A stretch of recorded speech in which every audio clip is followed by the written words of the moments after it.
अब सुन लीजिए कि वो बिहार के आजकल चाणक्य कहला रहे हैं। बिहार के चाणक्य लोहार समाज के जो लोग भी कास्ट का सेंसस का विरोध किए थे उसकी एक लिस्ट तैयार किया जाए और उनसे पूछा जाए कि किस आधार पर आपने क्या सोच करके इसका विरोध किया था। और वो एक देखिए बुजुर्ग है, मैं उनके बारे में ज्यादा टिप्पणी नहीं करूंगा, लेकिन सर आप जिस एज में है ना, अब आपका दरी बिछाने वाला भी एज खत्म हो गया है, नेतृत्व तो छोड़ ही दीजिए। ये जो कोई भाजपा ज्वाइन कर लिया है, कोई कांग्रेस ज्वाइन, कांग्रेस में तो बहुत कम लीडर है अपने कास्ट में, लेकिन आज के डेट में क्योंकि भाजपा को वोट चाहिए तो भाजपा जो है सबको ऐरू गैरू को पट्टा पहना दे रहा है और जिसके सामने में वो आदमी खड़ा नहीं हो सकता था, ठीक है ना, उसको अपने बगल में बैठा ले रहा है, अब पट्टा पहना दे रहा है, तब बुझ जाएगा सालारी हम तो इतना पहले बुरा। नाम नहीं लेंगे उस आदमी का, छोटा छोटा हाइट है, खाली हम इतना बता देते हैं आपको, गया के रहने वाले हैं।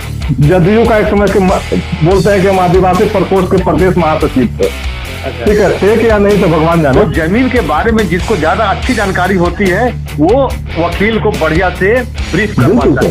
बिल्कुल सर, है ना। वो मिलर हाई स्कूल के बाद 20 दिसंबर तक हो सकता है कि पुनपुन घाट पे एक टेंट लगा के कार्यक्रम हो। लेकिन ये समझ, पहले संगठन उसके बाद पॉलिटिक्स, तो यहाँ पर पहले पॉलिटिक्स उसके बाद संगठन। तो जब ये वो रामविलास जी को बनाए, लालू जी को बनाए, लेकिन संयोग से उनकी पत्नी सरपंच का चुनाव लड़ी तो 16 वोट लेके आई थी। नमस्कार, आप सुन रहे हैं विलेज लाइन लाइव का पॉडकास्ट लोहार आजकल, और मैं हूं हमेशा की तरह आपका अपना गुड्डू भैया, और साथ में है हमारे सहयोगी एडवोकेट अभिराम शर्मा। लोहार आजकल की इस चर्चा में आज हमारे साथ है मुजफ्फरपुर से senior lawyer advocate Dinesh Kumar Sharma ji, और साथ में समाज सेवी अमित शर्मा भी हमारे साथ इस चर्चा पर बराबर बने रहेंगे। अमित राज विश्वकर्मा, आपका हमारे पॉडकास्ट लोहार आजकल में स्वागत है। संविधान में 1950 के भारत सरकार के गजट में लोहारों के अनुसूचित जनजाति में स्थिति की जानकारी जब पहली बार प्रस्तुत हुई तो इसने लोहार समाज में काम करने वाले तमाम सामाजिक कार्यकर्ता और नेतृत्वकर्ताओं को आकर्षित किया, और तब से अब करीब 3 दशकों का लंबा संघर्ष, और इन लंबे संघर्ष के बाद आज ये जो स्थिति बनी हुई है समाज की, मैं इसी के मद्देनजर सीनियर एडवोकेट दिनेश कुमार शर्मा से मैं जानना चाहूंगा कि आज के मौजूदा दौर में जो लोहार समाज की जो एसटी आरक्षण की मांग है और उन मांगों को लेकर, अपने अधिकारों को लेकर जो एक संघर्ष का स्वरूप आज के मौजूदा दौर में जो नजर आता है, आप उसे किस तरह देख पाते हैं?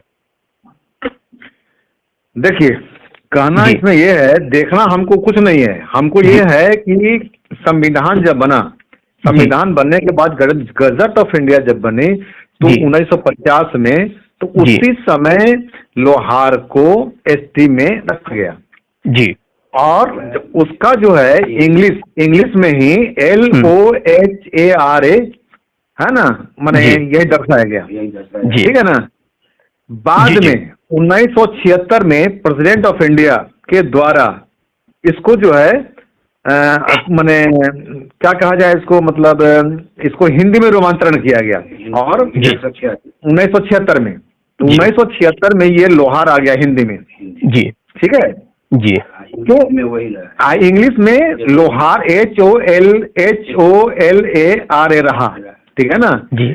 जब हम महेंद्र लिखते हैं तो महेंद्रा आता है, ठीक है, प्रोनाउंसिएशन यही आता है ना जी। राम जो लिखा जाता है तो रामा लिखा, माने प्रोनाउंसिएशन जो है रामा होता है, ठीक है ना जी। लेकिन हम लोग हिंदी में उसको राम ही पढ़ते हैं, महेंद्र ही पढ़ते हैं, जोगिंदर ही पढ़ते हैं, ठीक है ना। जी जी। उसी प्रकार जो इंग्लिश का केरल को केरला, हाँ, जैसे केरल है तो केरला या केरल को केरला लिखा जाता है, ठीक है ना। इंग्लिश में केरल लिखा जाता है और हिंदी में उसको केरल ही पढ़ते हैं। तो उसी प्रकार 1950 में जब संविधान बना इंग्लिश में, टोटल चीज इंग्लिश में था, तो उस समय भी LOHARA ही किया गया, लेकिन बाद में प्रेसिडेंट ऑफ द्वारा भी किया। ये अंग्रेजों का दिया हुआ था, अंग्रेजों ने इसको अथी किया था, लेकिन 1976 में प्रेसिडेंट ऑफ इंडिया के आदेश से उसको हिंदी में रूपांतरण किया गया। तो ये जब संविधान बना हिंदी में तो उसमें लोहार हिंदी में उल्लेख किया गया है जी, ठीक है ना। फिर एक्ट 48/2006 एक्ट 48/2006 हाँ, ला करके वो ला करके कांग्रेस गवर्नमेंट ने उसको समाप्त कर दिया जी। वो कहा कि नहीं, लोहार नहीं है, लोहारा है, राम नहीं है, रामा है, राम नहीं है, जैसे जस्ट लाइक राम नहीं, रामा है राम जी। जैसे इंग्लिश में रामा लिखते हैं उसी प्रकार हिंदी में भी रामा ही लिखा है, रामा है। लेकिन ये बिल्कुल गलत था। तब जा करके 23 एक्ट जो है 23/2016 जो बीजेपी की सरकार बनी, जो मोदी की सरकार बनी, तो एक्ट 23/2016 लाई और वो पुराने वाला जो है बेकार कानून को 48/6 को खत्म कर दिया जी, उसको निरस्त कर दिया। 48/6 को मोदी सरकार ने एक्ट 48/6 को एक मिनट 48/6 में बहुत सारा माने फालतू कानून था जिसको खत्म किया मोदी सरकार ने। उसमें 48/6 में ये भी था, लोहारा मामला भी था, तो उसमें खत्म हो गया। फिर जब मोदी सरकार जो है 23/2016 लाई और 23/2016 लाई तो उसके माने जब 48/6 खत्म हो गया तो ये हमारा फिर जो 1976 वाला नीतीश सरकार ने, तब इसी के आधार पर बिहार सरकार हमारे नीतीश गवर्नमेंट ने, ठीक है ना, इसको रेकमेंड किया। 2016 से हम लोगों को मिला, अब 2016 से हमको ST का दर्जा मिला जी, लेकिन 2006 तक भी मिलता था, 2006 से पहले भी मिला है जी। उसमें भी लोग लाभान्वित हुए। सुप्रीम कोर्ट का भी ऑर्डर हुआ, किसका नाम? रंगनाथ मिश्रा का जो ऑर्डर था रामास्वामी जी, रामास्वामी, याद कर दिल नोट कर लीजिए, रामास्वामी और रंगनाथ मिश्रा जो है वो किसे कहते हैं? शंभुनाथ शर्मा के केस में दिया। लेकिन वहां पर जस्टिस ने क्या किया, जो सुप्रीम कोर्ट ने, कि भाई ये जो है बेनिफिट सिर्फ शंभुनाथ ही को मिलेगा और ये फायदा यानी कि दूसरे लोगों को नहीं मिलेगा जी, इंडिविजुअली, है ना, वो उनको मिला। फिर उसके बाद जब बिहार सरकार, जब हम लोग यहाँ पर थी किए लालू जी की गवर्नमेंट में ये प्रोविजनल सर्टिफिकेट भी मिला जी, प्रोविजनल सर्टिफिकेट मिला और उसमें भी बहुत सारे लोगों को लाभान्वित हुए। लेकिन जब बिहार सरकार यानी कि लालू गवर्नमेंट चली गई, SLP में चली गई, तो वहां पर है ना, वहां पर हार गया लोग, ठीक है ना, क्योंकि सुप्रीम कोर्ट में बहुत तथ्य को मतलब ठीक से माने प्लेसमेंट ठीक से नहीं हुआ, ठीक है ना, जिसकी वजह से वहां पर SLP में हम लोग अथी हो गए, फिर जाके खत्म हो गया। लेकिन ये जो आया 23/2016, तो 2016 से इसी के आधार पर बिहार सरकार ने लोहार को ST का दर्जा दिया और उसका बेनिफिट मिला और केंद्र सरकार को फिर रिकमेंड भी किया जी। लेकिन केंद्र सरकार के जो भी पदाधिकारी हैं या मंत्री हैं, जो विभागीय मंत्री हैं, उन लोगों ने जानबूझ करके वैमनस्यतावश, इसको कहा जाए वैमनस्यतावश जो है उसको माफी नहीं, बेनिफिट नहीं दे पाया। और बाद के दिनों में सुप्रीम कोर्ट ने इसको, सुप्रीम कोर्ट ने कोई दूसरे केस में इस सारे मामला को रफा दफा कर दिए कि बिहार सरकार ने क्यों दिया, ये तो केंद्र सरकार का, ये तो केंद्र सरकार का मामला है, ये बिहार सरकार को दूसरी ठाना नहीं लगा, ठीक है ना, और वो उसने सपोर्ट नहीं किया, ठीक है ना। तो इसमें जो है बिहार सरकार ऑलरेडी रिकमेंडेशन कर चुकी है और 23/2016 के बाद बहुत सारे हमारे जो लोग थे उनको बेनिफिट मिला है, नो डाउट, और ये जात को थोड़ा सा ऊपर उठने का मौका मिला। लेकिन ये माने केंद्र सरकार के मतलब माने क्या कहा जाए, हाँ, केंद्र सरकार की जो सहयोगात्मक नीति नहीं रहने की वजह से हम लोग जो है और पिछड़ते जा रहे हैं, और इसमें सुप्रीम कोर्ट की भी भूमिका जो है थोड़ा सा सकारात्मक नहीं रही। सही से अगर केंद्र सरकार 23/2016 को लागू करती है, ठीक है ना, सही तरीके से लागू करती है, तो इसमें 100% हमारे कास्ट को बेनिफिट मिलेगा, क्योंकि हम हैं, क्योंकि हमारे संवैधानिक अधिकार है। जी जी जी। तो जैसे अतीत में लोहार समाज के प्रतिनिधि कोर्ट में गए एसटी आरक्षण की मांग को लेकर, और लगातार शंभू केस के बाद लगातार 2-3 केस और हम हार गए। जी हाँ। तो इसके पीछे वजह क्या थी? क्या हम लोग अपना पक्ष सही तरीके से रख नहीं पाए, अथवा सुप्रीम कोर्ट ये मान रही है कि ये वो लोहार नहीं है जिसकी व्याख्या 1950 का गजट में की गई है? हमारे देश में जी, हमारे देश में, क्योंकि हम बताते हैं, हमारे देश में लोहार ही एक ऐसा कौम है पूरे इंडिया में पाया जाता है। हालांकि इसको देखा जाए तो ऑल ओवर वर्ल्ड में पाया जाता है। जी, ऑल ओवर वर्ल्ड में लोहार पाए जाते हैं, ठीक है ना। आपने सुना भी होगा मसौली में लोहार थे, और आज पूरे विश्व में पाया जाता है। और लोहारा नाम का कोई जाति नहीं है। जी, जिस तरह हम लोग अपभ्रंश शब्द का प्रयोग करते हैं, जैसे मान लीजिए कि मैंने लोहार को गांव में है लोहरवा बोल देता है ना, मैंने हाजान को हजमा बोल देता है, ठीक है ना, ये बोलता है, बोल देता है, राजपूत को राजपूतवा बोल देता है ना। तो अगर मैंने जब जो है अपभ्रंश शब्द का प्रयोग होगा तो ये होगा, तो अपभ्रंश शब्द को जो है ये सही मान रहा है, जो कि बिल्कुल गलत है। अगर भारत सरकार इस जात के प्रति थोड़ा सा भी लिबरल अगर है या सकारात्मक सोच रखती है, तो लोहारा जाति खोज कर बता दे कहाँ किधर कि किस स्टेट में उसका खतियान लाए, खतियान देखा देखी है ना, कहाँ खतियान देखा है। जी जी, लोहारा कहाँ जाती है? जी जी, लोहारा है, लेकिन लोहारा जो है पूरे ऑल ऑफ इंडिया में नहीं पाया जाता है। जी, तो हम यहाँ सुप्रीम कोर्ट जो है हमारे माननीय जी सर्वोच्च न्यायालय ने पहला जजमेंट, पहला जजमेंट तो सकारात्मक दिया। Lohar community is included in scheduled tribe from the date of amendment of list in 1976, ठीक है ना।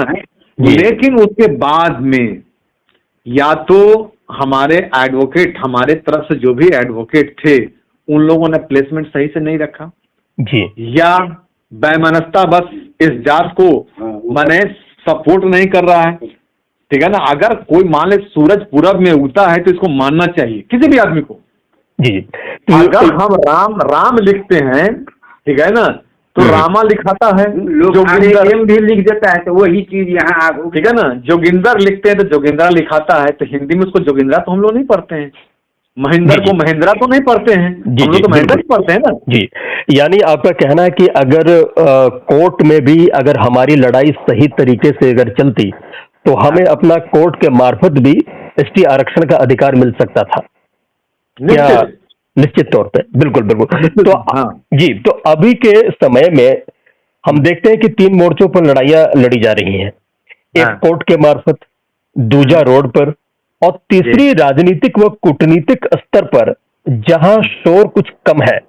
तो इनमें से कौन से रास्ते से लोहारों की एसटी आरक्षण का अधिकार आपकी नजर में, आपकी राय में मिल सकता है?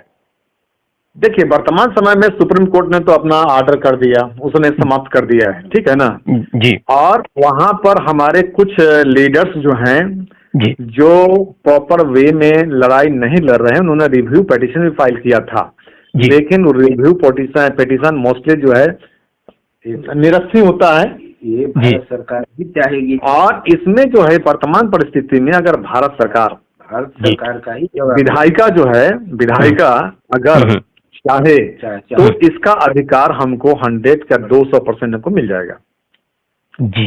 ये विधायिका के ऊपर डिपेंड करता है जी, कि वो हमको कितना सपोर्ट करती है। जी। तो आज के दौर में यही है कि इस मसले को राजनीतिक व कूटनीतिक स्तर पर ले जाकर अंजाम तक पहुंचाया जा सके। जी, ये जी बिल्कुल बिल्कुल। अभी कुछ दिन पहले ही हाजीपुर में कोई लोहार युवा मंच की बैठक हुई थी जी। उसमें यह कहा गया कि संसद के द्वारा एसटी आरक्षण के अधिकार पाने की दिशा में बिहार सरकार के द्वारा फिर से एक सिफारिश या एक प्रस्ताव कह सकते हैं केंद्र को भेजे जाने की जरूरत है ताकि यह प्रक्रिया आगे बढ़ाई जा सके। इस पर क्या राय है आपकी? नहीं, मेरा ये राय है जी, बिहार सरकार ऑलरेडी रिकमेंड कर चुकी है, सर्वेक्षण करा के और सिन्हा का रिपोर्ट भी चला, और सर्वेक्षण करा के एन सिन्हा का रिपोर्ट भी केंद्र सरकार को भेजा जा चुका है जी, ठीक है ना। अब दूसरा जो है, दूसरा रिकमेंडेशन की जरूरत नहीं है जी। अगर भारत सरकार चाहेगी, ठीक है ना, भारत सरकार अगर चाहेगी तो हमारे जो दबे कुचले जात हैं, है ना, वो उनको आगे बढ़ने में मदद मिलेगी। और हमारा जो जनसंख्या है, हालांकि इस बार जो सेंसस हुआ है जी, हमारे कुछ नेता लोग दिग्भ्रमित कर दिए, जिसके वजह से सेंसस ये कास्ट का पूर्ण रूप में नहीं हो पाया, क्योंकि कराए नहीं। इसके लिए दोषी हमारे कास्ट ही हैं, ठीक है ना, हमारे लोग नहीं कराए। अगर वो सेंसस कराते हमारे कास्ट तो हमारा जनसंख्या जो है एवब जो है, हमको लगता है एवब 30 लाख, एवब 30 लाख बिहार में हमारी संख्या है। और हम शैक्षणिक रूप से भी पिछड़े हुए हैं, आर्थिक रूप से भी पिछड़े हुए हैं, हम लैंडलेस हैं, ठीक है ना। हमारे बहुत भाई लोग बहुत गरीब हैं जी, जो हैंड टू माउथ हैं जी जी, वो पढ़ना आगे बढ़ना चाहते हैं, लेकिन ये जो है ना आर्थिक रूप से कमजोर होने की वजह से, लैंडलेस होने की वजह से बहुत कुछ नहीं कर पा रहे हैं। और हमारे जो नेता हैं, हमारे जो इससे पहले लालू गवर्नमेंट हो, रामविलास पासवान हो, ठीक है ना, रामविलास पासवान ने भी 48/2006 का विरोध किया था, ठीक है ना। चूंकि ये लोग भी जमीन से जुड़े हुए लोग हैं, ये हमारे कास्ट के 2-4-10 आदमी के साथ उठे बैठे तो उनको लग गया कि ये जात जो है काफी वेल डेवलप है। तो सवाल उठता है, किसी भी समाज में 2-4 आदमी के वेल डेवलप हो जाने से पूरे समाज का को समझना कि हाँ ये विशिष्ट जात है, ये बिल्कुल गलत है। और दूसरा बात मैं ये भी कहना चाहूंगा कि इन लोग को लगता है कि इन लोग को अगर एसटी लोहार को एसटी का दर्जा मिल गया और प्रॉपर बेनिफिट इन लोग को अगर मिल गई तो ये काफी तेजी से ग्रो करेगा, ये कास्ट ये कास्ट काफी तेजी से ग्रो करेगा और ये फिर हमारे माने कमांड में नहीं रहेगा जी। जैसे आपने बताया कि ऑलरेडी पहले से रिकमेंडेशन केंद्र सरकार को भेजी जा चुकी है और उसी के आधार पर केंद्र सरकार इसका रास्ता आगे निकाल सकती है। तो इसी से एक सवाल और निकल आता है और यह पेचीदा भी है कि यहाँ से भी दो रास्ते निकलते हैं। एक पक्ष का ये कहना है कि इसमें ज्यादा कुछ नहीं करना, क्योंकि ये जो एक्ट है ये पहले रिपील हो चुका है 2016 जी, 2016 में रिपील हो चुका है। तो हमें सिर्फ कैबिनेट करा के एक नोटिफिकेशन नोटिफाई करवाना है, अब वो जनजातीय मंत्रालय के द्वारा जी। और एक दूसरा रास्ता ये है कि जो ये कहते हैं कि नहीं, अब ये सब कुछ नए सिरे से होगा और इस बाबत एक अमेंडमेंट बिल लाना पड़ेगा। तो इस पर क्या कहेंगे? नए सिरे से देखिए, मेरा ये कहना है कि कोई चीज ऑलरेडी है, एग्जिस्ट है, आप नहीं हमको दे रहे हैं, आप तो हमारे अधिकार को दे नहीं रहे हैं, तो फिर जो नए तरीके से कराने की क्या जरूरत है जी।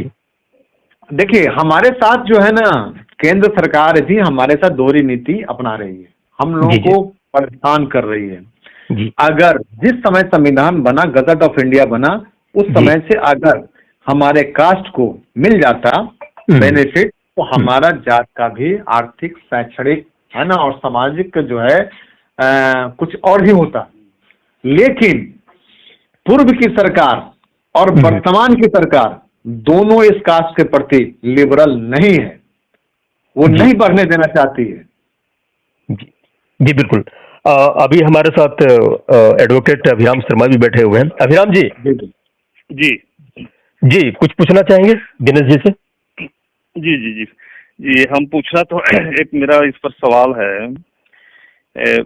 ये बात से तो हम सहमत हैं, लेकिन इस पर मेरा कहना है कि 1950 से लेकर के 16 तक के जो बात जानकारी दिया गया बिल्कुल सही है, लेकिन हमारा खासकर इस पर कहना है, मेरा खासकर नहीं करना है, बिहार समाज के, लोहार समाज के जो शीर्ष लीडर हैं, जो इस लड़ाई में लगे हुए हैं, वो इस बात को कहते हैं।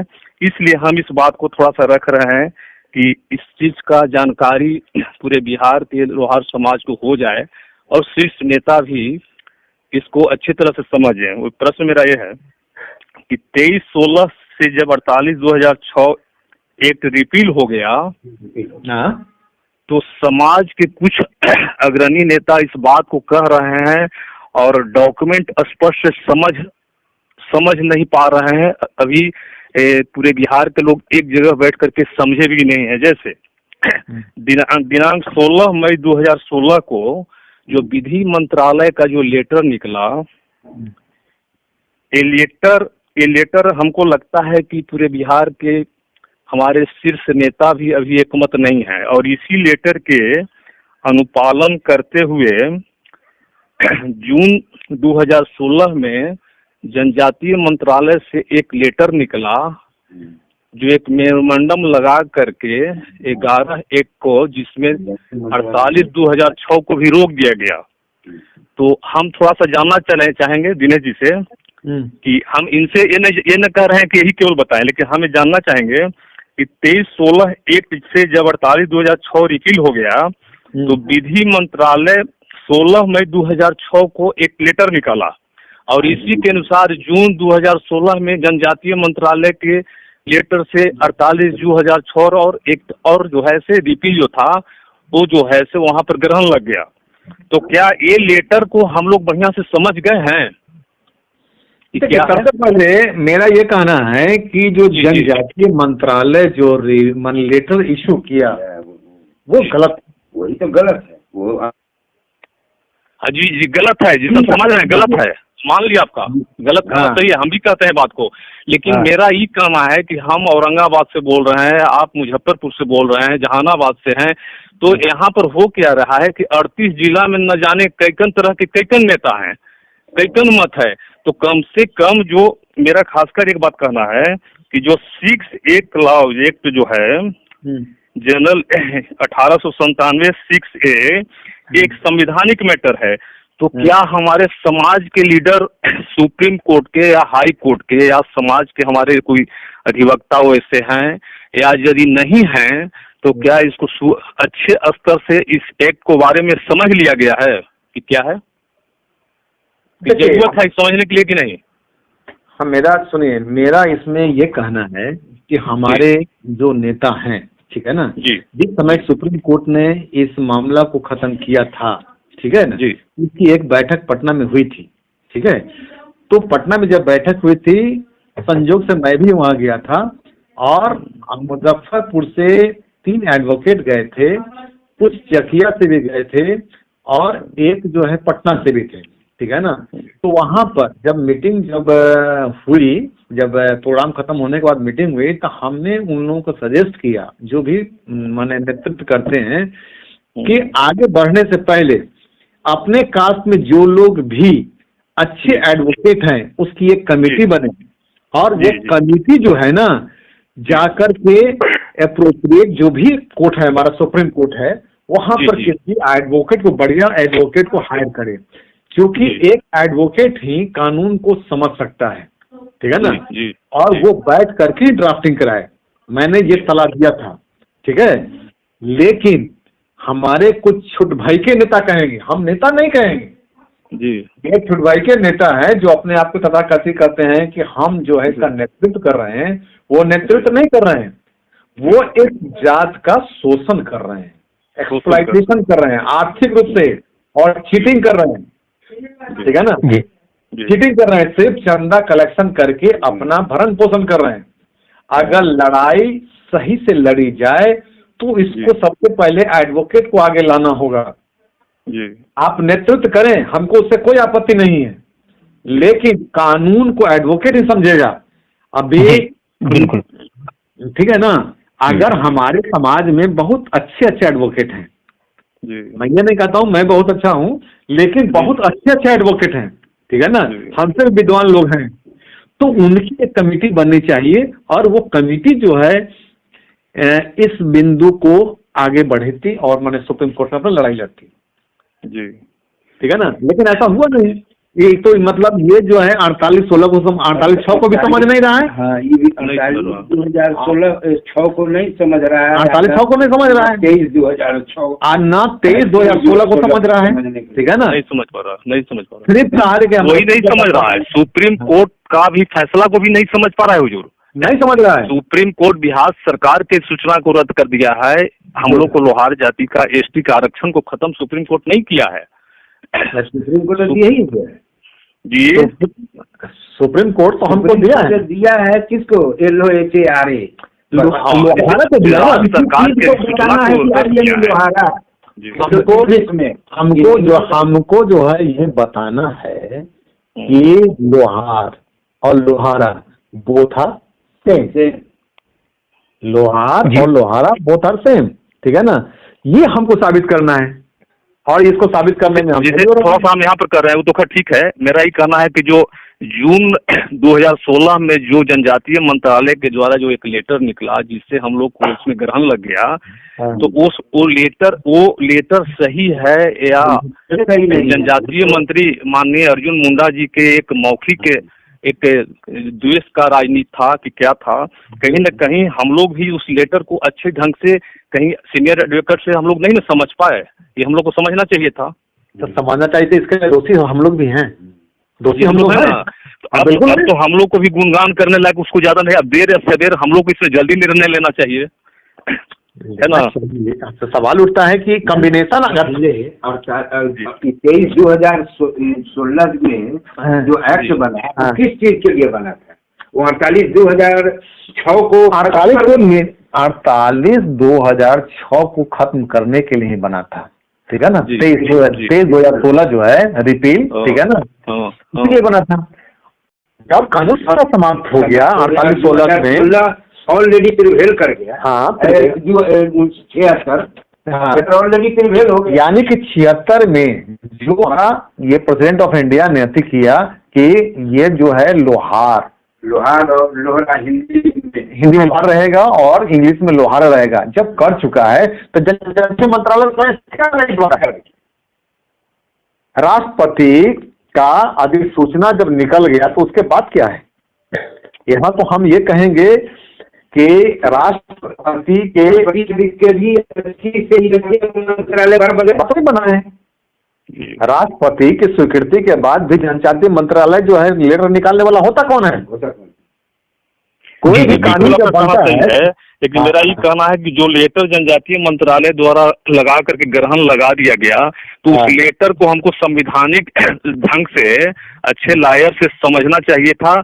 और यदि हमारे हक में था, यदि ये फैसला हमारे हक में था 23-16 का रिपील, तो यदि राज्य केंद्र की सरकार लागू नहीं कर पा रहा था तो हमको सुप्रीम कोर्ट जाना चाहिए था 23-16 को लेकर के। 23-16 को लेकर जाना चाहिए था ना। तो हमने क्या बोला था? हमने जो है देखिए बताते हैं, बक्सर के राजकुमार शर्मा भी थे। बक्सर के राजकुमार शर्मा जदयू के महासचिव में शायद क्या है वो थे, राजकिशोर जी भी थे, और एक पटना के एडवोकेट आनंद जी भी थे, और एक पटना के सीनियर एडवोकेट विनोद ठाकुर भी थे, ठीक है ना। मैं भी था, और इस बात को मैंने ही रखा, मैंने रखा कि ये जो लड़ाई जो लड़ने की बात हो रही है, इसमें एडवोकेट जो हमारे समाज के हैं उनको चिन्हित किया जाए, और चिन्हित करके उनकी एक बैठक बुलाई जाए और इस पर चर्चा किया जाए जी। और ये सारे एडवोकेट्स अपना मंथन करेंगे, उसके बाद जो है सही लड़ाई के बारे में मार्गदर्शन भी करेंगे। और सुप्रीम कोर्ट में बढ़िया, अब जैसे मान लिया जाए कि हमारा नेता जाएगा, वो कपिल सिंबल को रखेगा, कपिल सिंबल लेंगे मान लीजिए 25 लाख रुपया, लेकिन अगर हम एडवोकेट जाते हैं तो वो लड़ाई हम 10 लाख में भी लड़ सकते हैं। जी तो बेनिफिट मिलेगा ना। हम हाई कोर्ट में अगर पर्सनल केस के लिए ले जाते हैं, हाई कोर्ट में बहुत हमारे जिनको केस देते हैं, अगर उनको कहें कि भाई हमारा पर्सनल मामला है, तो जिसका 25,000 फीस रहेगा वो हमारा 10,000 में नहीं काम करेगा। नहीं करेगा है?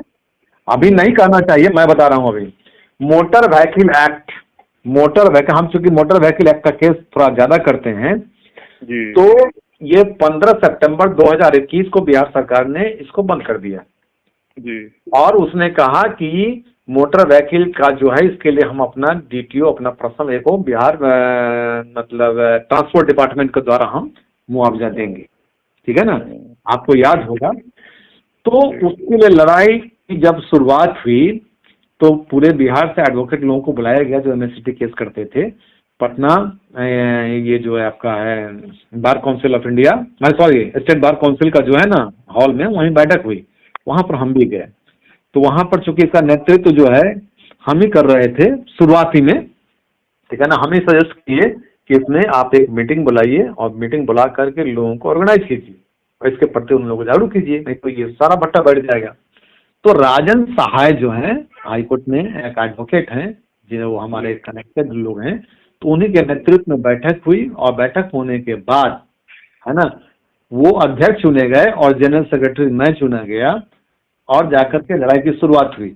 वहां पर सभी लोगों ने चंदा दिया और फिर जाकर के जो कमेटी बनी वहां पर, तो वहां पर हम लोगों ने अब राजन सहाय जो अथी कर रहे थे, लीड कर रहे थे, गया से उपेंद्र जी थे, ठीक है, और कुछ लोग नवादा के भी थे, कुछ लोग भागलपुर से भी आए थे, कटिहार से भी आए थे, यानी कि 9 या 10 जिला के लोग उसमें प्रेजेंट में आए थे। यहाँ बैठक हुई थी और वहां पर ड्राफ्टिंग हम लोगों ने अपने स्तर से बैठ के कराया और एक एक चीज को बारीकी से माने दिया। उस प्लान पे रीड जब किया गया उसमें हम लोग को सफलता मिली, वो माने उसको स्टे कर दिया।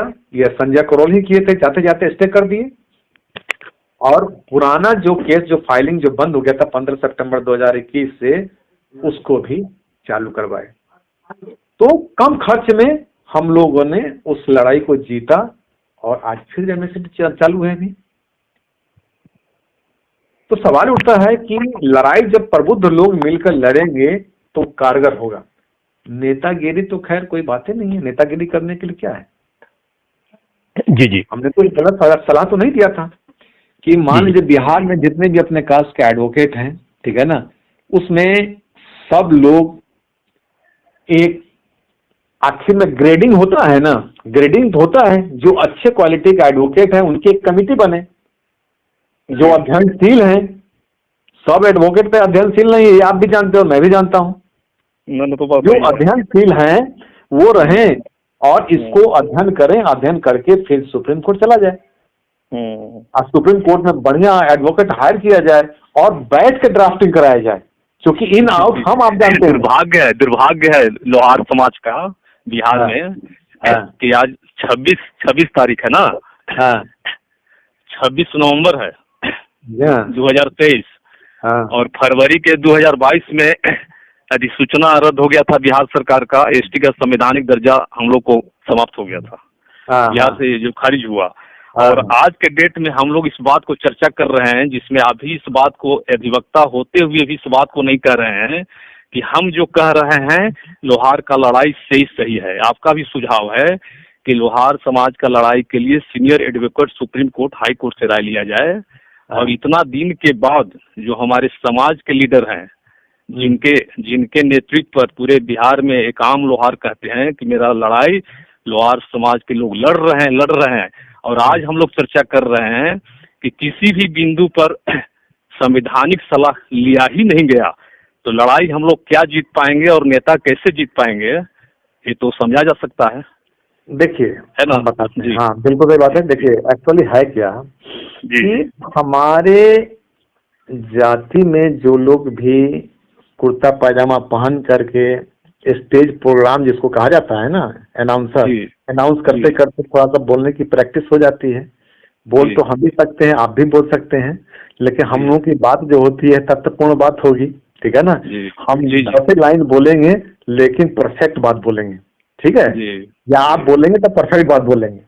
जी। तो हम न ज्यादा झूठ बोल सकते हैं, न अथी कर सकते हैं, किसी को बरगला सकते हैं, क्योंकि ये हमारे जनरेशन से भी जुड़ा हुआ है, जी। हमारे जनरेशन से जुड़ा हुआ है। ये वर्तमान हम नहीं देख रहे हैं, हम फ्यूचर भी देख रहे हैं। आपको मैं बताना ये चाहता हूँ कि 92 में जब मुजफ्फरपुर में अखिल भारतीय विश्वकर्मा महासभा का फाउंडेशन हुआ था, फाउंडेशन जब हुआ था, तो उस समय भी हम यहाँ के जनरल सेक्रेटरी थे और गोस्वामी के नेतृत्व में हम लोगों ने काफी मेहनत किया। हम मेहनत करके एक बहुत बड़ा माहौल बनाया और मुजफ्फरपुर में प्रोग्राम भी कराया। उसमें बहुत सारे लीडर भी आए, ठीक है, और एक जागरूकता फैली और काफी 1990 में शंभूनाथ का जजमेंट हुआ, उसके बाद 93 में हुआ था, ठीक है ना। उसमें बढ़ चढ़ के हिस्सा लिए। हम लोग साले को 10-10 दिन तक फील्ड में रहते थे, उस समय बेरोजगार थे, ठीक है, और उस समय मेहनत किया। मेहनत करने के बाद उसमें से वो निकल गया, रामजी शर्मा आ गया, ठीक है ना, मोतिहारी वाला। और वो आ करके चूंकि लीडर बेस आदमी था ही, ठीक है, तो गलती हम लोगों की ही थी कि हम लोगों ने रामजी शर्मा को बागडोर थमा दिया। और रामजी शर्मा ने कितना बड़ा चीटिंग किया इस जात के साथ, क्योंकि गोस्वामी बाबू बुजुर्ग हो चुके थे, ठीक है ना, गोस्वामी बाबू बुजुर्ग हो चुके थे, तो हमने देखा कि रामजी शर्मा थोड़ा सा एक्टिव आदमी है, यंग आदमी है, इसका पॉलिटिकल, चूंकि हम उसको बहुत पहले से जानते थे, इसलिए आगे बढ़ाए। और उसका नतीजा हो गया कि पूरे जात को ठेंगा दिखला दिया, एमएलसी बन करके पूरे जात का गला काट दिया। वो जात का क्या काटा, अपना बेटा, यानी कि अपने जनरेशन का भी काटा। अगर ये लड़ाई ढंग से लड़ी गई होती उस समय, तो आज इस जाति में कई विधायक होते, कई अफसर होते, हमारा जात का जो माने रुतबा ही कुछ और हो जाता, ठीक है ना।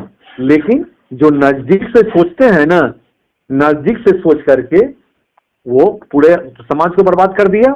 और अभी जो हमारे माने जो भी नेतृत्व करता है, जो भी जात का नफी कर रहे हैं, लीडिंग कर रहे हैं, उनका भी यही दशा है, ठीक है ना। वो जात के लिए नहीं सोच रहे हैं, वो अपना पॉकेट भरना चाह रहे हैं। और एक बात और मैं बता दूं आपको जी कि आप एडवोकेट हैं। आप कहाँ पर एडवोकेट हैं? औरंगाबाद में। औरंगाबाद में, वेरी गुड। तो औरंगाबाद में आप हैं, तो आपके समाज के जो माने लोग होंगे वो भी आपसे भागते होंगे कि इनको अगर हम लाएंगे, इनको जरा वैल्यू देंगे तो हमारा घर घट जाएगा। नहीं, मानसिकता मैं समझता हूँ, हम लोग उसके लिए परेशान अब नहीं है। नहीं, हम देखिए, हम लोग का कोई मतलब, देखिए आप इतना बात हम कह दिए ना, हम भी इंटरफेयर नहीं करते हैं। हम इंटरफेयर इसलिए नहीं करते हैं कि अगर हम ज्यादा इंटरफेयर करेंगे तो लोग कहेगा कि नेतागिरी कर चलेगा। नहीं, हम लोग में भी गलती हो रहा है। हम लोग चुप मत होइए, चुप हो जा रहे हैं, वो गलती है। देखिए, अब सवाल उठता है कि ये बात जो आप कह रहे हैं ना कि चुप हो जा रहे हैं, अमित जी भी सुन रहे हैं इस लड़ाई के लिए। हाँ, इस लड़ाई के लिए मैंने अमित जी को भी बोला था कि ये जो सुप्रीम कोर्ट में जाने की बात हो रही थी, तो इसके लिए हम बोले, हम कहेगा कोई दूसरा नहीं जाएगा तो हम जाएंगे। इसी बीच में जो है ना, एक काम जो है वो गप बिना गया, बिना समझ ले बुझले जा करके हाईकोर्ट में केस फाइल कर दिया, ठीक है ना। जी। तो वो बेमनस था, ठीक है ना, बेमनस था कि हम जो है आप जाति में सबसे सुपर हो जाएंगे। सुपर होने के चक्कर में बुला दिया। तो सब लोग तो इसी चक्कर में है कि हम इस जात का लीडर बन जाए। तो हम लोग जो है, हम लोग जैसा आदमी जो है ना, हम अपना प्रोफेशन जो है मशहूर है, ठीक है ना, हमको अपना प्रोफेशन से फुर्सत नहीं है कि हम जाएंगे साला की मैंने हमको रखो, हम काहे करने जाएंगे। जो हमारे क्वालिटी को अंडरस्टूड करता है वो हमको पूछेगा, जो हमारे क्वालिटी को अंडरस्टूड नहीं करता है या समझता है कि मतलब इनमें क्वालिटी नहीं है, तो हमको क्यों पूछेगा। जी, ठीक है ना। एक तो ये तरीका हुआ न्यायपालिका है ना, न्यायपालिका से लेने का और जानकारी लेने का। लेकिन दूसरा ये भी तो एक है ना कि यदि बिहार के लोहार समाज के लोग यदि शक्ति प्रदर्शन करें केंद्र के विरोध में, तो ये भी एक मेरा आधार है। लेकिन इस पर भी लोग काम नहीं कर पा रहे हैं, एकजुट नहीं हो पा रहे हैं। विभिन्न संगठन बिहार में दौरा कर करके फिर चुप हो जा रहे हैं। अब बता रहे हैं आपको, ठीक है ना। जी। हमारे जात लोहार जाति में, ठीक है ना, ये चूंकि कमाने खाने वाला जाति है और इसमें जिन लोगों को नेता बनने का नशा सवार है या इस जात को एक्सप्लॉइटेशन करने का नशा सवार है, वो लोग जा करके घूम करके उसको मिसगाइड कर रहा है, ठीक है ना, मिसगाइड कर रहा है और उसको एकजुट नहीं होने दे रहा है। कोई भाजपा ज्वाइन कर लिया है, कोई कांग्रेस में तो बहुत कम लीडर है अपने कास्ट में, लेकिन आज के डेट में चूंकि भाजपा को वोट चाहिए तो भाजपा जो है सबको ऐरू गैरू को पट्टा पहना दे रहा है, और जिसके सामने में वो आदमी खड़ा नहीं हो सकता था, ठीक है ना, उसको अपने बगल में बैठा ले रहा है, अब पट्टा पहना दे रहा है, तब बुझ जाएगा सालारी हम कितना वैल्यूबल आदमी है, ठीक है ना। अब वो जो है एकजुट होने नहीं दे रहा है, ठीक है ना। कोई राजद का डफली बजा रहा है, कोई बीजेपी का डफली बजा रहा है, कोई कांग्रेस का डफली बजा रहा है, ठीक है ना। लेकिन ये जिस दिन समझ में आएगा कि हमारा संगठन, जब हम संगठित हो जाएंगे तो हमको पार्टी वाला बुला करके टिकट देगा। जिस दिन ये समझ, पहले संगठन उसके बाद पॉलिटिक्स, तो यहाँ पर पहले पॉलिटिक्स उसके बाद संगठन।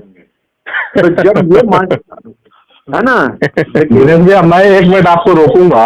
अब आप मुजफ्फरपुर से हैं, उस दिन पहले अमित शाह जी का कार्यक्रम हुआ था और आपके यहाँ के रामबालक जी हैं, एक रामबालक शर्मा जी, उन्होंने आपके मुजफ्फरपुर जो हवाई अड्डा है वहां पे गृह मंत्री जी के समर्थन में या विरोध में जो भी उन्होंने कार्यक्रम रखा। आज किसी दूसरे ग्रुप में मैंने देखा कि भारतीय जनता पार्टी के वो अपने आप को मुजफ्फरपुर का भावी प्रत्याशी बता रहे हैं, लेकिन विडंबना ये है भैया, विडंबना ये है कि अगर हम लोकसभा प्रत्याशी अपने आप को घोषित कर रहे हैं और भारतीय जनता पार्टी एक पढ़ी लिखों की पार्टी है, राजद का होता है कोई प्रत्याशी ना, तो उसको हम मान सकते कि वो अनपढ़ गवार टाइप का आदमी होता है, लेकिन भारतीय जनता पार्टी में मोस्टली लोग पढ़े लिखे होते हैं, ठीक है। लेकिन उनकी जो दूसरी बात है, उन्होंने अभी टिकट मिले चाहे नहीं मिले, वो चुनाव के पहले अपना घोषणा पत्र का भी घोषणा कर दी है, लेकिन घोषणा पत्र में हर एक पंक्ति में कुछ न कुछ त्रुटियां हैं, और जिस आदमी को अपनी मातृभाषा नहीं लिखने आता हो वो राजनीति क्या करेगा, ये मुझे रामबालक जी बताए। देखिए, हम उस पर कोई टीका टिप्पणी नहीं करना। नहीं, मैं वो बात नहीं बोल रहा हूँ, नहीं मैं उसी पे आ रहा हूँ। जो देखिए कि एक छोटा सा कार्यक्रम हुआ जिसमें मुजफ्फरपुर में हम इतना बोल सकते हैं कि उत्तर बिहार का सबसे बड़ा जिला है मुजफ्फरपुर, ठीक है, उसके हम दूसरा राजधानी हम घोषित कर सकते हैं, लेकिन जब ये कार्यक्रम हुआ पताही में तो इन्होंने अपनी संख्या 3 लेके आए थे। नेतृत्व कितने का कर रहे थे? पूरे बिहार का नेतृत्व कर रहे थे, ठीक है ना।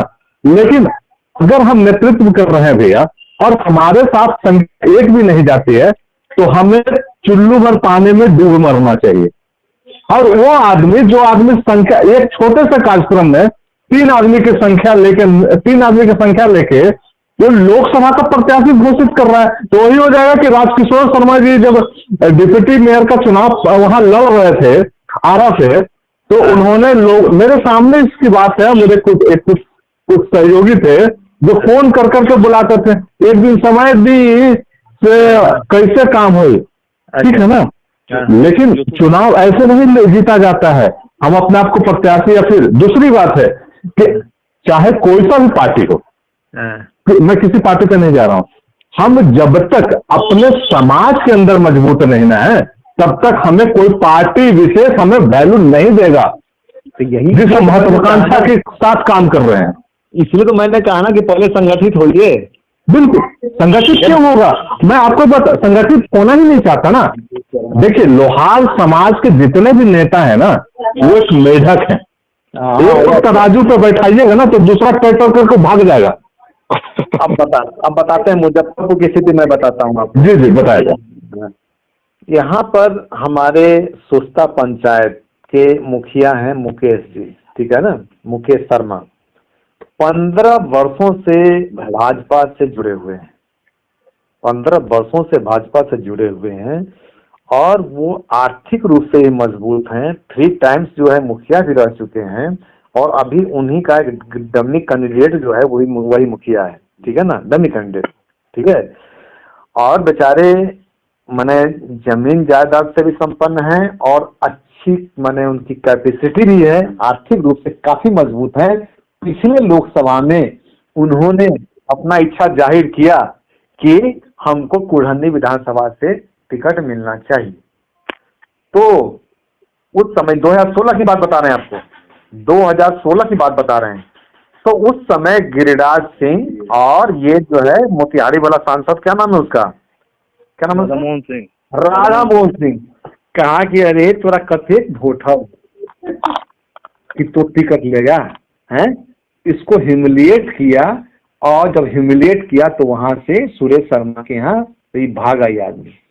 और भागने के बाद हालांकि इसके सपोर्ट में हम लोगों ने एक उस मीटिंग में हमको ही बुलाया गया था, हम गए थे नरसुला में या कच्ची पक्की में नहीं, यहाँ गोड़िया वाले चौक पर एक कोई दास हैं, काफी संपन्न लोग हैं, तो वही मतलब गए तो वहाँ बैठक हुई।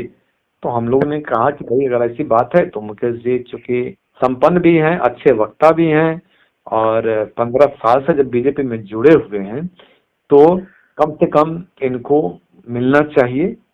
अगर मिलता है तो हम लोग सपोर्ट करेंगे, लेकिन इनको मैंने सपोर्ट नहीं किया। बाद में बेचारे बीजेपी छोड़ दी, बहुत दिन तक इधर उधर रहे, फिर बाद में सुनते हैं कि फिर जाके बीजेपी फिर गए। इनको प्रॉपर कहीं पर इनको नहीं मिला तो जा करके लास्टली बीजेपी फिर ज्वाइन कर लिए। तो बीजेपी टिकट जो है ना, विधायक सांसद की तो बात बहुत दूर है, ठीक है ना, एक विधायक का टिकट देने के लिए तैयार नहीं है वर्तमान स्थिति में। जब मुकेश कमी जी से मेरा सवाल है। हाँ बताइए बताइए अभिराम जी। जी बोला जाए। कहना है कि अब नवंबर और दिसंबर 23 तो करीब पहुंच ही गया है ना। हाँ जी बोला जाए। बिहार में एक लंबे समय से लोहार समाज, चाहे वो गांव सुदूर ग्रामीण में हो, टोलों में हो, कस्बे में हो, पूरे बिहार में कहीं भी हो, सभी लोग को है कि हम समाज के, हमारे नेता लड़ाई लड़ रहे हैं और नेता में आस्था रखते हैं, चाहे वो जिला में बंधे हुए हैं या बिहार में बंधे हुए हैं, जैसे भी हो, मंडल स्तर पर अलग अलग हो, चाहे जिला स्तर पर अलग अलग हो, लेकिन सबका भावना लोहार समाज का एक ही है। जी जी। अब लोहार समाज के आप नेता कह रहे हैं कि ठीक है एक तराजू पर नहीं आ रहे हैं, तो एक आम लोहार अब क्या करे कि शक्ति प्रदर्शन के लिए बिहार, पटना में, दिल्ली में जाने के लिए आम लोहार तैयार है। अब शक्ति प्रदर्शन में यदि आप एक जगह हो करके आह्वान नहीं करते हैं, नेतृत्व करता हमारा कोई आह्वान नहीं कर पा रहे हैं, तो एक आम लोहार अब क्या करे? मैं इसका जवाब देता हूँ आपको। हाँ, अब लोहार बिहार में कुछ सर बिहार में कुछ दिन पहले एक संवाद यात्रा निकला था जी, ठीक है, आप भी उसके समीक्षा बैठक में गया में थे। हाँ ठीक है, और वहां पे 3 सितंबर 2023 को गया में जो अभी अपने आप को संयोजक बोल रहे हैं, ठीक है, उन्होंने बोला था कि मेरा 19 नवंबर से लेकर 27 नवंबर तक मेरा गांधी मैदान बुक है, तो कोई भी कार्यक्रम करेंगे। हाँ ठीक है। हाँ। लेकिन 19 नवंबर से आज कल 27 नवंबर खत्म होने वाला है। हाँ। लेकिन उसका कोई नहीं। दूसरी बात, मुझे ये बात को देखने को मिला कि कोई लोग ऊपर बढ़ता है और हमारे समाज के अपने आप के दिग्गज नेता कहने वाले, प्रदेश के संयोजक कहने वाले, वो बैक टू पवेलियन हो रहे हैं। जहां पे हमारी कैपेसिटी, हमारी सोच थी कि हम 5 लाख लोगों को भरें, वहां पे वो 5000 पे आ गए। और 2 दिन पहले का ही गुड्डू भैया ने एक पोस्ट डाले थे कि अब अगला कार्यक्रम 20 दिसंबर 2023 को पटना के मिलर हाई स्कूल में होगा। तो सोच लीजिए सर कि हमारे नेता किस सोच के साथ काम कर रहा है। और दूसरी बात, मैं आपको एक बात और भी बता रहा हूं अभिराम जी, आप भी उस संगठन से जुड़े, इसलिए मैं आपको बता रहा हूं कि वो मिलर हाई स्कूल के बाद 20 दिसंबर तक हो सकता है कि पुनपुन घाट पे एक टेंट लगा के कार्यक्रम हो, समझे, क्योंकि उनकी कैपेसिटी नहीं है। तो सुनिए, देखिए आपकी बात तो मैंने पूरा सुना है, आपसे भी एक लोग को उम्मीद है और आपके बिल्कुल मेरे तो उम्मीद है ना। सुना जाए, अरे सर सुना जाए, उनका क्या दोष है, उनको क्या करना चाहिए? बिल्कुल सुनिए मेरी बात, मैं सुनिए ना मेरे भाई। हाँ ठीक है। मेरा जो काम चल रहा है ना, देखिए एक्चुअल में क्या है कि लोहार एक ऐसी जाति है ना कि अगर आप किसी न्यूज को पब्लिश कर दीजिएगा ना, ग्रुप में लिख दीजिएगा या अभिराम जी को बोल दीजिएगा, गुड्डू जी को बोल दीजिएगा, तो वो होता है ना को गड़बड़ हो जाएगा। हमने एक छोटी सी गलती की और पटना के अरुण जी पागल हो गए। उन्होंने जल्दबाजी में, सर सुना जाए एक मिनट, सर सुना जाए एक मिनट, सुनिए ना पहले एक मिनट। वो पागल हो गए और पागल होकर उन्होंने वैशाली में कार्यक्रम रख दिया कि हम प्रधानमंत्री जी से मिलने के लिए जा रहे हैं। और वहां पे गलती विडंबना ये हो गई कि उनके सहयोगी थे ललन ठाकुर जी, जिनका दरभंगा में कोई अस्तित्व नहीं, वो बिहार में अस्तित्व ढूंढ रहे हैं। और उन्होंने गलती से ये बात बोल रहे कि मेरे पास पीएमओ से एक लेटर आया है जिसको बिहार सरकार के पास आया, बिहार सरकार ने मुझे आगे फॉरवर्ड किया है। लेकिन सर पीएमओ में हम लोग भी जाते हैं, दिल्ली में रहते हैं, तो ऐसा नहीं कि संपर्क हमारा नहीं है। हमने ऐसा पूछा वहां पे, उन्होंने बोला कि अमित भाई कौन है ललन ठाकुर, सबसे बोला कौन है ललन ठाकुर। भाई लोहार का आपसे हमारे डायरेक्ट संपर्क है, काफी सारे लोग आपको जानते हैं, जितेंद्र सिंह आप डायरेक्ट जानते हैं, तो ऑब्वियसली बात है कि पहले आपसे पूछा जाता है इस बात को कि भाई क्या है, हम आपको पहले प्रमोट भेजते या फिर हम तो डिस्कस करते, ऐसा कुछ नहीं। दूसरी बात है आपका मामला जो है वो पीएमओ के हैंड में है ही नहीं, उसको होम मिनिस्ट्री और जनजातीय मंत्री देखेगी। समझे ना। तो भाई समाज का जो गुमराह जो कर रहा है ना, वो हमारा नेता ही कर रहा है। ललन ठाकुर जी के, मैं आप सुन लीजिए, ललन ठाकुर जी को जो आज बिहार के लोग पूछ रहे हैं ना, उनका वो जब एच.एस. ठाकुर जिंदा थे तो एच.एस. ठाकुर का झोला ढोए।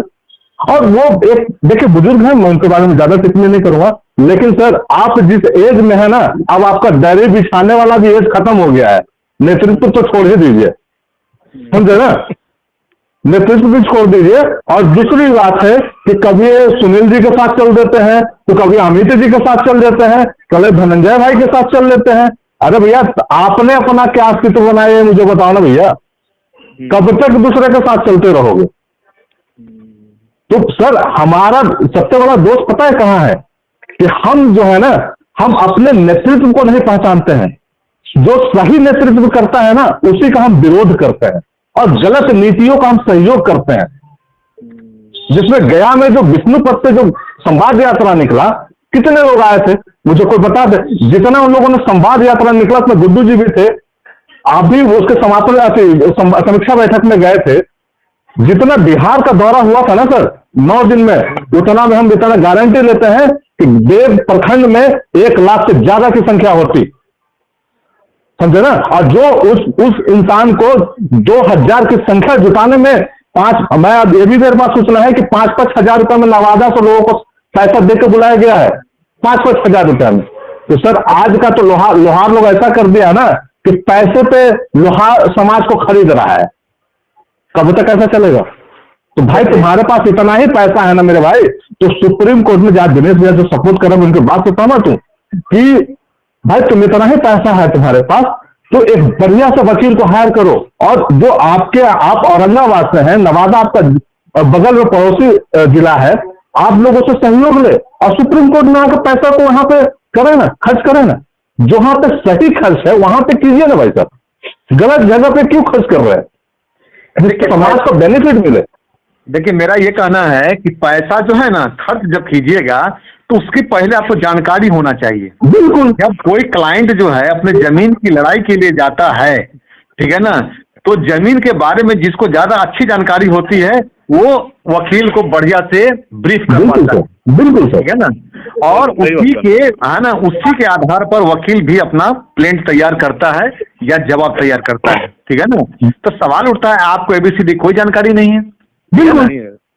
और सीनियर एडवोकेट जो है, जो भी एडवोकेट है, उसको ड्राफ्टिंग करने का पढ़ने का फुर्सत नहीं है, क्योंकि उसके पास काम इतना न ज्यादा है, बिल्कुल फुर्सत नहीं है। तो उसके लिए करना क्या होगा, जो हमने जो बताया था कि एक एडवोकेट की कमेटी बननी चाहिए अपने कास्ट के, जो जानकार हो, ठीक है ना, जो जानकार हो, और वो बैठ करके ड्राफ्टिंग कराएं और जिस समय आर्गुमेंट हो उस समय सवार रहें। अगर वो किसी पॉइंट से चूकते हैं, ठीक है ना, अगर किसी पॉइंट से चूकते हैं तो उनको कहे, कन्विंस करे कि सर ये छूट रहा है, ठीक है ना। तो है ना, ये करना कौन करेगा, तो एडवोकेट ही करेगा ना। किसी भी चीज को जीतने के लिए आप लोग पेशे से वकील हैं, आप लोग ड्राफ्टिंग बोलते हैं। होनी चाहिए परफेक्ट रणनीति। जैसे एक केस मैंने जीता मोटर व्हीकल एक्ट का, तो हम लोग रणनीति के तहत लड़ाई लड़े थे। हाँ, ठीक है ना। तब वही मैं बोल रहा हूँ कि किसी भी लड़ाई को जीतने के लिए है ना, रणनीति होना चाहिए। यहाँ पे हमारे पास रणनीति है ही नहीं।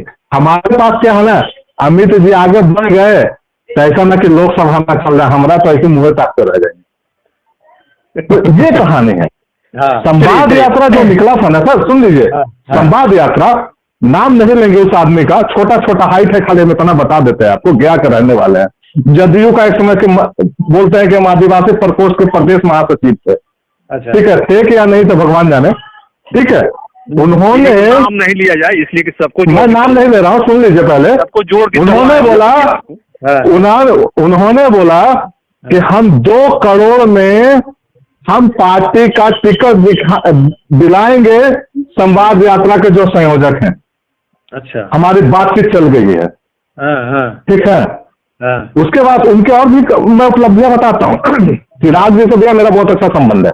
अच्छा, तो पिछले साल ये दिल्ली आए, तो चिराग जी को बोले ना, चिराग जी आपको पता नहीं है, आपको पिताजी को मंत्री बनाने वाले हम खुद सोनिया गांधी को फोन किए थे, तब आपके पिताजी राज्यसभा गए थे। समझे ना। अब वो यहाँ तक बोले कि बीपी सिंह को फोन हम किए थे ना 92 में, सॉरी 90 के दशक में, तब लालू जी बिहार के मुख्यमंत्री बने। समझे ना। अब मैं इस बात का मैं जब मुझे बाद में उनके चिराग जी के सहायक हैं मोहित जी, धर्मेंद्र जी, मुझे मोहित ने कॉल किया कि अमित भाई आपको भाई साहब बुला रहे। ठीक है भाई, हम गए, हम कि भाई 1-2 घंटे का समय दो, मेरे को आने में समय लगेगा। हम 2 घंटे में पहुंचे उनके पास। तब चिराग जी बोले कि अमित भाई तुमसे हमको एक शिकायत है। हम कि जी भैया बोला जाए। तो जब तुम्हारे यहाँ इतना बड़ा बड़ा नेता है जो मुख्यमंत्री चेंज कर सकता है, जो मेरे पिताजी को चुनाव जितवा सकता है, जो इनको खाद्य आपूर्ति मंत्री बनवा सकता है, तुमको चिराग पासवान जैसे लोगों के पास क्यों आना चाहिए यार? उसी का पैर पकड़ो ना। एकदम सही बोला चिराग, एकदम चिराग सही बोला। तुम तो भाई फालतू का तुम यार झोला उठा के घूमते रहता है। आपके बिल्कुल भाई। अब भैया मेरे पास जवाब नहीं था उस समय। कैसे रहेगा जवाब? तो रहेगा ही नहीं।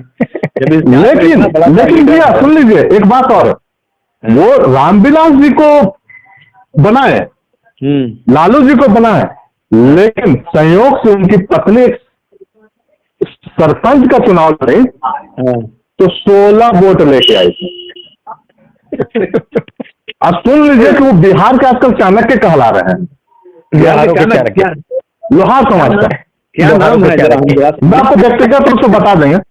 अच्छा, मैं आपको व्यक्तिगत रूप से बता दूंगा। आप उनको नहीं जानते, गुड्डू जी समझ गए होंगे, अभिराम जी समझ गए होंगे। जी चलिए दिनेश जी, दिनेश जी कुछ सीधे सवाल है। क्या इस पूरे जो अलग अलग मंचों संगठनों से उनकी अपनी रणनीति के तहत क्या उनका नीतीश का विरोध कहीं से भी जायज आपको दिखता है? मेरे हिसाब से जो लोग जो हमारे कास्ट को लीडिंग कर रहे हैं, जो भी लीडर, वो जो नीतीश का विरोध किए वो सरासर गलत किए हैं। जी जी है ना जी, मेरे हिसाब से बिल्कुल गलत किए हैं। और सेंसस का भी विरोध किए हैं तो 200% गलत किए हैं। ऐसा नहीं होना चाहिए था। यानी आपके विचार से हमें जनगणना में हिस्सा लेना चाहिए था?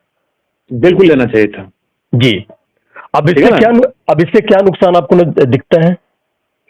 नुकसान हमको ये दिखता है जी कि सबसे पहली बात है कि हमारा जनसंख्या काउंट नहीं हो पाया जी। हमारी जो पॉपुलेशन काउंट होती, ठीक है ना, उसके आधार पर कोई भी पार्टी हमको नोटिस करती जी। पहले तो नोटिस करने के लिए तैयार नहीं थी। और नीतीश जी ने ऑप्शन दिया, ठीक है ना, उस ऑप्शन को हमने ठुकरा दिया और हम बैकफुट पर चले आए। अगर हमारा जनसंख्या सही रूप में सेंसस में आता तो एक पावर के रूप में हम उभरते, ठीक है ना। और आज जो है नीतीश जी ने 2% दिया है एसटी को आरक्षण, ठीक है ना।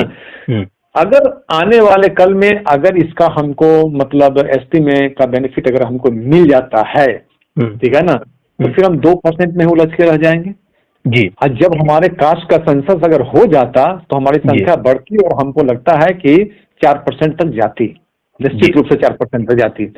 तो 4% या 5% अगर एसटी का मिल जाता तो हमारा जात जो है कितना तेजी से आगे बढ़ता, आप सोच सकते हैं।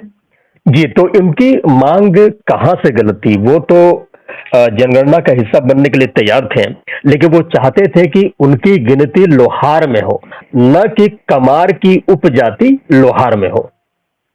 इस पर मेरा ये कहना है कि जब बिहार डिवाइड नहीं हुआ था, पहले तो हम लोग बिहार जो है बंगाल में ही थे, इंक्लूड थे जी, ठीक है ना, बिहार में माने बंगाल में इंक्लूड थे। तो जो उस समय का जो भी माने कास्ट का जो बना हुआ था, पैनल बना हुआ था, उसमें कमार ही सब था, ठीक है ना, कमार। तो कमार के अंतर्गत ही इस माने मेन कास्ट कमार बनाएगा, उसका ब्रांचेस कास्ट था। तो नीतीश, जहां तक हमको जो है जानकारी है, जो जानकारी मिली है कि इसमें नीतीश जी का कमेंट ये था कि अभी सेंसस होने दीजिए और सेंसस जो पूरा हो जाता है, अगर उसमें संख्या आपका बढ़ के आता है तो आपका एक तो जात अपना इंडिकेट कर दिया जाएगा, ठीक है ना। जी। तो हम उसका पार्ट नहीं रहते, कमार का पार्ट नहीं रहते, हम मुख्य जात बन जाते जी। लेकिन हमारे जो नासमझ लीडर ही कहेंगे, जिन लोगों ने समझा नहीं इस बात को और इसका विरोध किया, अब विरोध करने का नतीजा ये हुआ कि सरकार को तो नुकसान नहीं हुआ, लेकिन ये लोग अपना नुकसान कर बैठे, अपने जात का नुकसान कर बैठे, ये जाति के दुश्मन हुए। हमने एक पोस्ट, हालांकि मैं अपने कास्ट के ग्रुप में कोई भी कमेंट्स नहीं करता हूं, ठीक है ना, मैं जानता हूं कि कुछ बोलेंगे तो इसमें नाच समझ लो ज्यादा है, कुछ भी बोल देंगे। आज जब कुछ भी बोल देंगे तो हमको बर्दाश्त नहीं होगा, कहीं के रहेंगे, साले के घर में घुस करके उसका इलाज कर दिया जाएगा, ठीक है ना। तो हम बेवजह टेंशन क्यों लें, इसलिए मैं कोई कमेंट नहीं करता हूं। लेकिन मैंने एक कमेंट किया था कि जो लोग भी कास्ट का सेंसस का विरोध किए थे, उसकी एक लिस्ट तैयार किया जाए और उनसे पूछा जाए कि किस आधार पर आपने क्या सोच करके इसका विरोध किया था सेंसस का। जी, लेकिन उसका कोई कमेंट नहीं आया। जी, अब जबकि ये जनगणना भी खत्म हो चुकी है और आंकड़े हमारे सामने हैं, लेकिन अब भी उन नेताओं का, उन मंचाधीशों का अब भी यही रवैया है और वो इस मामले को लेकर सुप्रीम कोर्ट तक पहुंच गए। जी, इन पे क्या कहना आप? मेरा कहना यह है, इसके लिए हम लोग जैसे प्रबुद्ध लोग, ठीक है ना, हम लोग माने जैसे प्रबुद्ध लोग है ना, या हम लोग जैसे थोड़ा सा जागरूक लोग, थोड़ा सा जागरूक रहिए कि वजह से हम लोग की कमी है कि हम उनको बैकफुट पर नहीं ला पा रहे हैं। ये हम लोग या तो निकम्मे हैं, या शिथिल हैं, या हम जागरूक नहीं हैं। अगर जिस दिन हम जागरूक हो जाएंगे, ठीक है ना, तो उस नेता का मजाल नहीं है कि एक कदम आगे बढ़ सकता है। लेकिन मेरा ये कहना है कि अकेला चना भाड़ नहीं फोड़ सकता है। अभी जो भी लोग इस ग्रुप से जुड़े हुए हैं, जो सुन रहे हैं मेरी बात, तो उनको मैं ये संदेश देना चाहता हूं कि अगर आप चाहते हैं कि नेतृत्व सही लोगों के हाथ में आए, तो बागडोर खुद संभालना होगा और उन लोगों को रोकना पड़ेगा। रोकने के लिए तन मन धन या any caste money, any type of action लेने की जरूरत है। जी, जो जाहिल हैं वो नेतृत्व कर करके इस जात को नुकसान पहुंचा रहे हैं, उसको रोकना पड़ेगा, उनको क्लास लेना पड़ेगा और नेतृत्व अपने हाथ में लेना पड़ेगा। तो इसके लिए खुद अपने आप को मजबूत करें। जहां तक सहयोग की बात है, तो अच्छे लोग जो हैं उनको हम लाइनअप करने का काम करेंगे। अगर पैसे की जरूरत होगी तो पैसा का मुहैया किया जाएगा, करवाया जाएगा, ठीक है ना। ऐसे लोग हैं, लेकिन वही है कि फलनामा करे चाहिए तो हम की करिए, ये सब लोग में है। आखिर में माने जो गलत कर रहा है उसको रोकना पड़ेगा ना।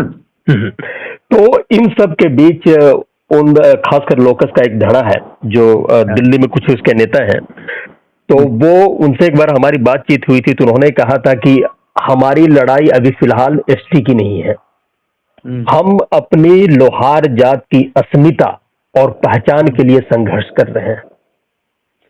इस पे क्या कहेंगे? ये जो है ना, न लोहार की पहचान के लिए कर रहे हैं, न अस्मिता के लिए कर रहे हैं। ये अपना रोटी सेकने के लिए या उससे कमाई करने का काम कर रहे हैं। ये जात के लिए कुछ नहीं कर रहे हैं।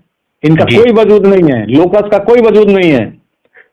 लोकस का एक परफेक्ट लीडर बता दीजिए जो एक कलेक्टर को जाकर के डपेट के बोल सके। जी अच्छा, तो हमको नहीं दिखता है। जी। और अंतिम एक आपके लिए भी सबसे कठिन सवाल, क्या, और इसका जवाब बहुत सोच समझ के दीजिएगा कि मौजूदा दौर में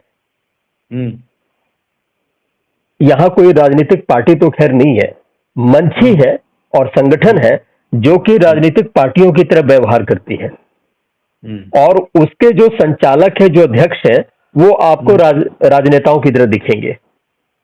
तो इसी पे सवाल है कि मौजूदा दौर में आपकी नजर में कौन सा नेता समाज को सही नेतृत्व देने का काम कर रहा है? अभी वर्तमान में अगर कहा जाए तो जात के जितने भी लीडिंग करने वाले तथा कथित लीडर हैं जी, उसमें कोई भी कारगर नहीं है। ठीक है ना जी। और बीइंग है अभी मुझे जहां तक समझ में आता है जी कि अमित जी जो हैं, ठीक है ना, दिल्ली में बैठे हुए हैं जी। एक केजरीवाल मैं बता रहा हूं कि एक केजरीवाल ने ठान लिया कि हमको पॉलिटिकल पार्टी बनाना है जी, तो अपना एक पॉलिटिकल पार्टी बना करके लड़के और सत्ता में आके दिखला दिया। ठीक है जी। सत्ता में आके दिखला दिया। ठीक है। और आज पूरा हिंदुस्तान जो है उसके पीछे पड़ा हुआ है, और एक नहीं दो स्टेट ले लिया। ठीक है ना, ले लिया केजरीवाल, जिसका मैंने काफी मजाक उड़ाया गया था। तो मेरा इसमें ये कहना है कि अमित जी अभी यंग हैं, ठीक है ना, और डिवोटी हैं, तो इनको जो है एक नया संगठन का फाउंडेशन करना चाहिए, और फाउंडेशन करना चाहिए, और वहां पर अपना जहां तक इनको समझ में आता है वैसे लोगों को, सकारात्मक लोगों को, पढ़े लिखे लोगों को जोड़ना चाहिए, और डिवोटी लोगों को इसमें लाना चाहिए। ला करके संगठन को एक नई रूपरेखा देना चाहिए। और अभी जैसे कुछ दिन पहले बताया कि अरुण जी ऐसे करने लगे, अरुण जी वैसे करने लगे, ठीक है ना, तो उसका जवाब देने के लिए मतलब आदमी जब होगा ना तो जवाब मिल जाएगा। और लोकस का कुछ नहीं, एक अपना एक तो नया फाउंडेशन करें कोई संगठन, ठीक है ना, और उस टाइप के लोगों को जोड़ें, और उसमें जहां तक मदद होगा हम लोग करेंगे। ठीक है ना, नया लीडर देखिए क्रिएट किया जाता है, नया चीज क्रिएट किया जाता है। ठीक है ना, और क्रिएट करना नहीं चाहते हैं, ये हम लोग की कमी है। ठीक है ना, अब मान लिया जाए कि अब अगर 10 आदमी अगर हम लोग मिल जाएं, ठीक है ना, तो 100 आदमी को जोड़ लेना बहुत बड़ी बात नहीं है। बिल्कुल। लेकिन ये हमारी आपकी शिथिलता की वजह से ये तथाकथित छुटभैया जो नेता हैं वो लोग इस जात को रसातल में लेके जा रहे हैं। ठीक है। और इस वजह शायद ये भी है कि जो शहरों में अच्छे जॉब में जो बड़े ब्यूरोक्रेट्स हैं वो इन सब समाज के जो अंतर्द्वंद है और राजनीति है उससे दूर रहना ही पसंद करते हैं। हाँ, तो क्या करेगा जी क्या करेगा? अभी जैसे मान लिया जाए कि मुजफ्फरपुर हमारे जात में, देखिए हमारे जात में पैसे की कमी नहीं है, पद वाले भी लोग हैं, अच्छे बिजनेसमैन वाले भी हैं। ठीक है ना, बिल्कुल। इसमें कोई कमी नहीं है, शिक्षित भी हैं जी। लेकिन इन लोग को चाहता है कि हम झंडा ढोने वाला बना के रखें और ये हमको फॉलो करे। क्वालिटी अगर तुम्हारे में रहेगा तो फॉलो करने में कोई दिक्कत नहीं है, कोई दिक्कत नहीं। अगर कोई दिक्कत नहीं, फॉलो किया जाएगा। हम तो चाहते हैं, क्योंकि अभी जैसा मान लिया जाए कि हम लोग तो लाइबिलिटी के तहत दबे हुए हैं। ठीक है, अभी बच्चे लोग पढ़ ही रहे हैं, है ना, और समय तो हम बहुत नहीं दे सकते हैं, लेकिन जो भी जरूरत पड़ेगा तो दिया जाएगा। ठीक है, और मतलब नया नेक्स्ट जनरेशन तैयार किया जाएगा। नेक्स्ट जनरेशन तैयार करना है, पुराने लोगों को भी लाना पड़ेगा। ठीक है ना, पुराने लोगों को भी लाना पड़ेगा, ये जोड़ने में हम लोग सहयोग करेंगे। जी। तो इस पूरी चर्चा और बहस से नतीजा यही निकलता है कि हालिया दिनों में हमारी जो कोशिशें हैं राज्यव्यापी आबादी के किसी विशेष अंश तक ही सीमित है। मैं बार बार अपने कई एक डिबेट में कह चुका हूं कि व्हाट्सएप के अलग अलग ग्रुप हैं जिसमें 200, 250, 300 यही ऑन एन एवरेज लोग रहते हैं और प्याली में तूफान की तरह ये सब घटता है। यानी हमारा नेतृत्व जो है वो कभी भी गांव में, रूरल एरियाज में एक आम आदमी तक पहुंचने में नाकाम रहता है। इसलिए मैं कह रहा हूं कि हमारा नेतृत्व राज्यव्यापी आबादी के किसी विशेष अंश तक ही सीमित है और उसका महत्व, उससे प्रभावित होने वालों की संख्या और प्रभावित होने के प्रकार दोनों ही दृष्टियों से, नजरिए से नाकाफी और बेअसर है। इसलिए या तो हमें बेहतर नेतृत्व तलाशने की जरूरत है और नेतृत्वकर्ता भी सुन लें कि उन्हें भी अपने नेतृत्व को ज्यादा धारदार बनाने की आवश्यकता है। चलिए हमारे पॉडकास्ट लोहार आजकल की चर्चा में हिस्सा लेने के लिए आप सभी का बहुत बहुत धन्यवाद। सुनिए, एक बात मैं और कहना चाहता हूँ, ठीक है ना जी। जो राष्ट्रीय स्तर पर कोई भी एक आदमी खड़ा हो और वो पूरे प्रदेश में आदमी को मैंने लीडर को खड़ा करें और उसके माध्यम से जिला को पकड़ा जाए, जिला के बाद जो है प्रखंड को पकड़ा जाए, प्रखंड को पकड़ने के बाद पंचायत स्तर पर आदमी को खड़ा करके पहले तो इसका सेंसस करा लें अपने स्तर से, अपना जातीय सेंसस, ठीक है ना। जब मान लीजिए बिहार का कराना है तो बिहार का कराने के लिए बिहार का जो है बागडोर जो है जिसको भी मिले, ठीक है ना, वो ढंग का मिले और बिहार वाला जो है पूरे डिस्ट्रिक्ट पूरे ऑल ओवर बिहार में जितने भी डिस्ट्रिक्ट हैं वहां पर करें और उसके बाद प्रखंड पर करा करके उसका एक अपना प्राइवेट सेल्फ सेंसस करा लें, ठीक है ना। इससे तो हमको अपना पता चल जाएगा, अपनी शक्ति के बारे में पता चल जाएगा और इसके बाद हमको ये पता चल जाएगा कि हमारे समाज में कितने प्रभावशाली लोग हैं, कितने गरीब लोग हैं, कितना युवा लोग हैं, कितने कर्मठ लोग हैं। बहुत सारे हमारे युवा जो है राजनीति करना चाहते हैं, लेकिन परफेक्ट नेतृत्व के अभाव में वो नहीं आ पा रहे हैं। तो इस स्तर पर अगर काम होगा तो हम अपना और अपने सही ढंग से संगठित हो पाएंगे या जब हम संगठित हो जाएंगे तो कोई भी पॉलिटिकल पार्टी हमसे निश्चित रूप से प्रभावित होगी और उसकी वजह से हमको आगे बढ़ने का मौका मिलेगा। जी। चलिए, ये चर्चा आगे भी जारी रहेगी। अगर आप भी हमसे जुड़ना चाहते हैं और इस कार्यक्रम का हिस्सा बनना चाहते हैं तो हमें villagelaine24x7@gmail.com पर अभी मेल कीजिए। हम फिर मिलेंगे हमारी पॉडकास्ट लोहार आजकल की अगली कड़ी में कुछ और नए मेहमानों के साथ। तब तक के लिए दीजिए इजाजत। नमस्कार, शुभ रात्रि।